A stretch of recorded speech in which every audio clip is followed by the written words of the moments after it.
Shine ভাই কটা গরু আছে? হ্যাঁ আচ্ছা, একটা আপনার, এখন একটা কিনলেন, মানে বেচার জন্য তো কিনছেন? আচ্ছা, এই যে এটা কত চাচ্ছেন?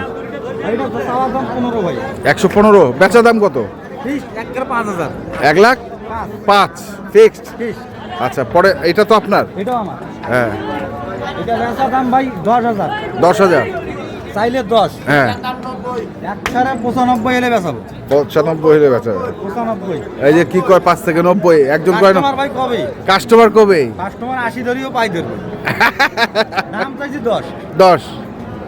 বেচবো একটা ফিক্সড 95। 95 হলে যোগাযোগ করবে। 95 হলে যোগাযোগ করবে। তাহলে এটা একটা, এটা একটা, আর জোড়াটাই যদি কেউ নিতে চায় জোড়াটা নিলে নিবে। তখন কি ছাড় হবে? না ভাই, ছাড় কি, এখানে তো আমি এটা ভাই কিনলাম আমি 1,02,000। 1,02,000 কিনছি। আচ্ছা, 5,000 বলছি, 3,000 টাকা লাভ চাই দিছি। 3,000 টাকা লাভ চাই দিছি। অনেকে মনে করে যে হয় দিনাজপুরের ব্যাপারীরা হ্যাঁ। দাম বলে 15,000, ফিস বলি দেয় 5। হ্যাঁ, অনেকে মনে করে 5,000 দাম দিলে এগোটা এখানে আসলে বোধহয় 90-95 দিয়ে পাবো। হ্যাঁ। আসলে ওইটা না ভাই, হ্যাঁ, আমরা যেটা কিনছি কেনার থেকে 2-3,000 লাভ নিয়ে দাম ছাড়ি দিচ্ছি। আচ্ছা, অনেকে আসি বলে যে ভাই আপনি দাম চান 5,000, হ্যাঁ। আমরা মনে করি যে গরু 95-96 হ্যাঁ, কিন্তু আসলে তো ওই গরুটা আমরা 96-100 দিয়ে ওরা মিলতে পারে না। না ভাই, আমরা যেটা কিনি সেখান থেকে 4-5,000 বেশি দাম চাই। এটা কিনছি 1,02,000, হ্যাঁ। দাম দিলাম 5,000। 5,000 নিলে নিবে, না নিলে না নিলে নাই।